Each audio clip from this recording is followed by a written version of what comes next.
ഹരിനാരായണ ഗോവിന്ദ ജയനാരായണ ഗോവിന്ദ ചാരുകളേഭര ഗോവിന്ദ ചാരുപുരേശ്വര ഗോവിന്ദ ഗോവിന്ദ ഹരേ ഗോവിന്ദ ഗോവിന്ദ ഹരേ ഗോവിന്ദ.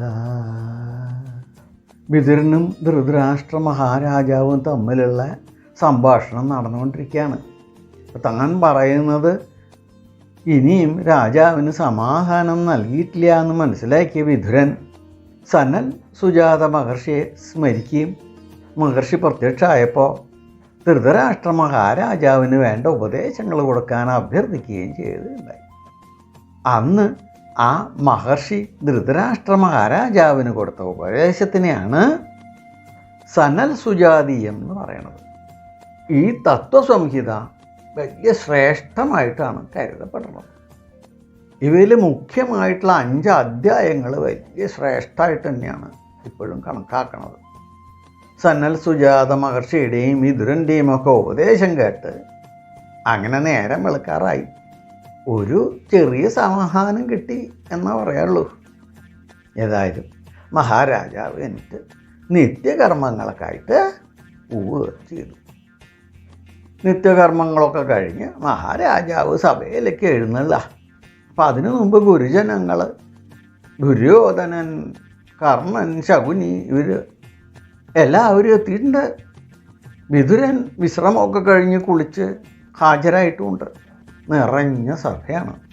അപ്പം മഹാരാജാവ് ചോദിക്കുന്നു വിതുരനോട് എന്തൊക്കെയാണ് പോയിട്ടുള്ള വിശേഷങ്ങൾ എന്ന്. അപ്പോൾ വിതുരൻ പറയാണ്, അങ്ങുന്നേ മഹാഭാഗ്യം കൊണ്ട് മാത്രമാണ് എനിക്ക് മാണ്ഡവസഭയിൽ നിന്ന് മടങ്ങി വരാൻ പറ്റിയത് എന്നാണ് ഞാൻ വിചാരിക്കണത്. പാണ്ഡവർ, പ്രത്യേകിച്ച് യുധിഷ്ഠിരൻ, ഗുരുജനങ്ങളോടും അങ്ങോടുമൊക്കെ അവരുടെ സുഖാന്വേഷണമൊക്കെ പറയാൻ പറഞ്ഞിട്ടുണ്ട്. പക്ഷേ അവർ യുദ്ധക്കലി കൊണ്ട് നിൽക്കുന്നവരാണ്. അത്രത്തോളം എത്തിയിരിക്കുന്നു. ഞാൻ അവിടെ കണ്ടത് യുദ്ധത്തിന് വേണ്ടി ഒരുങ്ങുന്ന പാണ്ഡവരെയും അവരെ സഹായിക്കാനെത്തിയ മറ്റ് രാജാക്കന്മാരെയൊക്കെയാണ്. മൊത്തത്തിൽ അന്തരീക്ഷം അത്ര സുഖമായിട്ട് തോന്നിയില്ല. പ്രത്യേകിച്ച് വാസുദേവൻ വലിയ കോപിഷ്ഠനായിരിക്കുന്നു. അവകാശപ്പെട്ടത് കൊടുത്തില്ല എന്ന് അദ്ദേഹം വളരെ കോപത്തോടു കൂടി തന്നെയാണ് എന്നോട് പറയേണ്ടായത്. ഞാൻ വായുവേഗത്തിൽ അവിടുന്ന് മടങ്ങിപ്പോരുകയും ചെയ്തു. അപ്പോൾ അർജുനൻ എന്താ പറഞ്ഞേ എന്ന് ധൃതരാഷ്ട്ര മഹാരാജാവ് ചോദിച്ചു. അർജുനനും പ്രത്യേകിച്ച് പറയാനൊന്നുമില്ല. അർജുനനും ഭീമനും ഒക്കെ യുദ്ധക്കലി കൊണ്ട് നിൽക്കുക തന്നെയാണ്. ഇത്രയും പറഞ്ഞത് കേട്ട സഭ ആകെ സ്തംഭിച്ചിരുന്നു പോയി. ഈ സമയത്ത് ഭീഷ്മാചാര്യൻ എഴുന്നേറ്റ് നിന്ന് സംസാരിക്കാൻ തുടങ്ങി. പണ്ട് ദേവാചാര്യനായ ബൃഹസ്പതിയും അസുരാചാര്യനായ ശുക്രനും ബ്രഹ്മാവിനെ കാണാൻ സത്യലോകത്തേക്ക് പോവുകയുണ്ടായി. അവിടെ ഇന്ദ്രൻ, മരുത്തുക്കൾ, അഗ്നിദേവൻ, വസുക്കൾ എല്ലാവരും ആ സഭയിൽ അപ്പോൾ ഉണ്ടായിരുന്നു. അങ്ങനെ എല്ലാവരും സഭ കൂടിക്കൊണ്ടിങ്ങനെ ഇരിക്കുമ്പോൾ പെട്ടെന്ന് ആ സഭയിൽ ഒരു തേജസ് ഉണ്ടായി. എല്ലാവരും അതിശയിച്ചു, ഇതെന്താ അത് സത്യലോകത്ത് കൂടി നരനാരായണ മഹർഷിമാർ കടന്നു പോകുന്നതിൻ്റെ പ്രഭയായിരുന്നു എന്ന് പിന്നീട് മനസ്സിലായി. എല്ലാവരും ഉടനെ എഴുന്നേറ്റ് നിന്ന് അവരെ വന്ദിക്കുകയാണ് ഉണ്ടായത്. ഈ കടന്നുപോയത് ആരാണെന്ന് ദേവഗുരുവായ ബൃഹസ്പതി ബ്രഹ്മാവിനോട് ചോദിക്കുകയുണ്ടായി. അപ്പോൾ സാക്ഷാൽ നാരായണ സ്വരൂപിയായ അവരുടെ ശക്തിയും മഹിമയുമൊക്കെ ബ്രഹ്മദേവൻ പറഞ്ഞറിയിക്കുകയുണ്ടായി. പിന്നീട് ഒരിക്കൽ അസുരന്മാരുമായിട്ട് യുദ്ധം നടക്കുമ്പോൾ ഈ നാരായണനാണ് അന്ന് ഇന്ദ്രനെ സഹായിച്ചത്.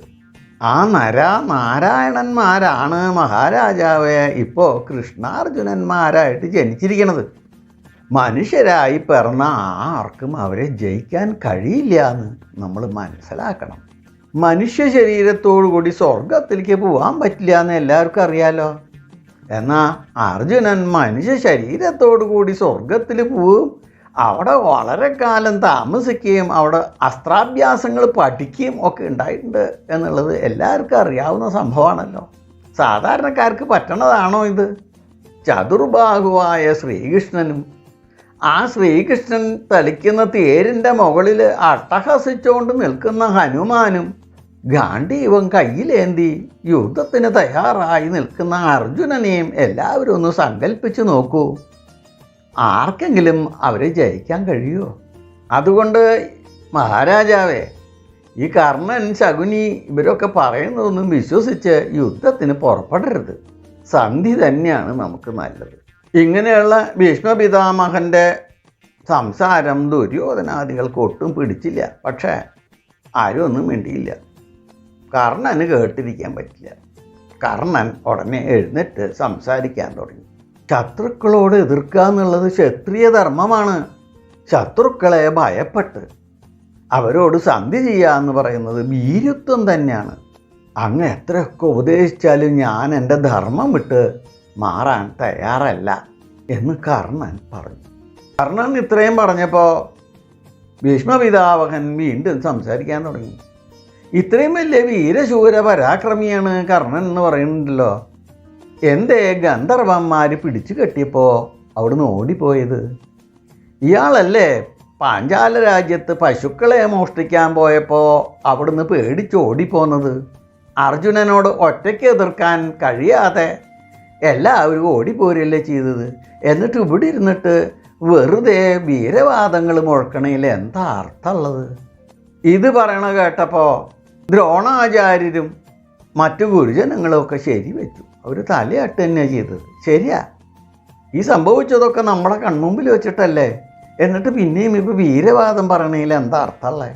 ഗംഗേയൻ്റെ ഈ അഭിപ്രായവും ദ്രോണ ആചാര്യൻ്റെ അഭിപ്രായമൊക്കെ കേട്ട ധൃതരാഷ്ട്ര മഹാരാജാവ് സഞ്ജയനോട് ചോദിച്ചു, ധർമ്മപുത്രർ എന്താ പറഞ്ഞേ? സഞ്ജയൻ അതിന് മറുപടി ആയിട്ട് പറഞ്ഞത് പാണ്ഡവന്മാരുടെ ശക്തിയുടെ ഒരു സാമാന്യ രൂപമാണ്.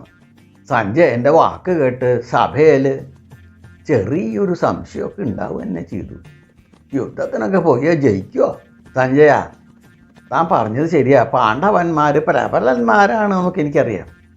പക്ഷെ ഈ പാണ്ഡവരിൽ എനിക്ക് ഇത്തിരി പേടി ഭീമസേനനെയാണ്. പിന്നെ അർജുനൻ്റെ ഗാണ്ഡീവ ശക്തി, ഇത് രണ്ടും കൂടി അങ്ങോട്ട് ചേരുകയാണ്. അതാണ് എനിക്കൊരു സംശയം. ഇങ്ങനെ മഹാരാജാവ് സംശയം പ്രകടിപ്പിക്കുന്നത് കണ്ടപ്പോൾ ദുര്യോധനൻ ഉടനെ എഴുന്നേറ്റ് നിന്ന് പറഞ്ഞു, അങ്ങൊന്നും കൊണ്ടും പേടിക്കേണ്ട ആവശ്യമില്ല. വിതുരനൊഴിച്ച് നമ്മൾ എല്ലാ കൗരവരെയും കൊല്ലണ്ട സമയമായി എന്ന് കൃഷ്ണൻ പറഞ്ഞത് അങ്ങ് കേട്ടിട്ടുണ്ടല്ലോ. ഞങ്ങൾക്കങ്ങനെ മരണത്തിന് ഭയമൊന്നുമില്ല. പിന്നെ ഗദായുദ്ധത്തിൽ എന്നോളം പ്രബലനായിട്ട് ആരുമില്ല എന്ന് ഗുരുവായ ബലരാമൻ തന്നെ പറഞ്ഞിട്ടില്ലേ? അങ്ങ് പിന്നെ എന്തിനാ അത്ര പേടിക്കണേ? ഭീമസേനന് ഗദായുദ്ധത്തിൽ വലിയ പ്രാഗൽഭ്യമുണ്ടെന്ന്. അയാളെക്കാളും പ്രാബല്യമുള്ള ആണാണ് ഞാൻ. നമ്മൾ ശത്രുക്കളെ മുഴുവൻ കൊന്ന് ഈ ഭൂമി മുഴുവൻ ഭരിക്കുന്നത് അങ്ങക്ക് കാണാൻ ഇടവരും, സംശയമില്ല. അതിൻ്റെ പേരിൽ പേടിക്കൊന്നും വേണ്ട. ഈ സഞ്ജയൻ ഇങ്ങനെ പുകഴ്ത്തുന്നത് ചൂതുകളിയിൽ തോറ്റ് ഓടിപ്പോയി നാട്ടിൽ കയറാൻ വഴിയില്ലാത്ത ആളുകളെയാണ്. അപ്പോൾ മഹാരാജാവ് ഉടനെ സഞ്ജയൻ്റെ മുഖത്തേക്ക് നോക്കി. അപ്പോൾ സഞ്ജയൻ പാണ്ഡവരുടെ വാഹനങ്ങളുടെയും ആയുധങ്ങളുടെയും ഒരു ഏതാണ്ട് വിവരണമാണ് നൽകിയത്. പ്രബലന്മാരായ രാജാക്കന്മാർ അവരെ സഹായിക്കാനുള്ളവരുടെ പേര് വിവരങ്ങളും പറയണ്ടായി. വാസുദേവൻ രക്ഷിതാവായിരിക്കുമ്പോൾ ഭീമാർജുനന്മാരായിട്ടുള്ള യോദ്ധാക്കളുമായിട്ടുള്ള യുദ്ധത്തിൽ ഇന്ദ്രൻ്റെ ദേവസൈന്യം പോലും ജയിക്കാൻ കഴിവില്ലാത്തവരായി തീരുന്നാണ് എനിക്ക് തോന്നുന്നത്. അങ്ങനെയാണ് വിശ്വാസവും. ഇതൊക്കെ കേട്ടപ്പോൾ ധൃതരാഷ്ട്രന് ആകെ ദുഃഖമായി. അപ്പോൾ ഉടനെ സമാധാനിപ്പിക്കാനായിട്ട് ദുര്യോധനൻ എഴുന്നേറ്റ് നിന്ന് പറയാണ്, ഇരു കൂട്ടരും മനുഷ്യരാണെന്ന് അങ്ങ് ഓർക്കണം. അതുകൊണ്ട് അമാനുഷ ശക്തിയൊന്നും ആർക്കും ഈ ഭൂമിയിൽ പ്രയോഗിക്കാൻ കഴിയില്ല എന്ന് അങ്ങ് മനസ്സിലാക്കണം. ഭൂമിയിൽ വെച്ച് ചെയ്യാവുന്നതും മനുഷ്യൻ്റെ കയ്യിൽ ഒതുങ്ങാവുന്നതുമായ കാര്യങ്ങൾ മാത്രമേ പോർക്കളത്തിൽ നടക്കാൻ പോകുന്നുള്ളൂ. നമ്മളെപ്പോലുള്ള ശക്തിശാലികളുടെ മുമ്പിൽ പാണ്ഡവർ ഒന്നുമല്ല എന്ന് ഞങ്ങൾ തെളിയിച്ചു തരാം. അങ്ങ് സമാധാനപ്പെടുമെന്ന് ദുര്യോധനൻ പറഞ്ഞു. ദുര്യോധനൻ്റെ സമാധാന വാക്കുകൾ ധൃതരാഷ്ട്ര മഹാരാജാവിനെ ഒട്ടും തന്നെ സ്വാന്തനപ്പെടുത്തി എന്ന് പറയാൻ വയ്യ. ഏതായാലും അദ്ദേഹം അത് കേട്ടിരുന്നു എന്ന് മാത്രം. എല്ലാവർക്കും ഭഗവാന്റെ എല്ലാ അനുഗ്രഹാശിസ്സുകളും എപ്പോഴും ഉണ്ടാവണേ എന്ന് പ്രാർത്ഥിച്ചുകൊണ്ട് ലോക സമസ്ത സുഖിനോ ഭവന്തു.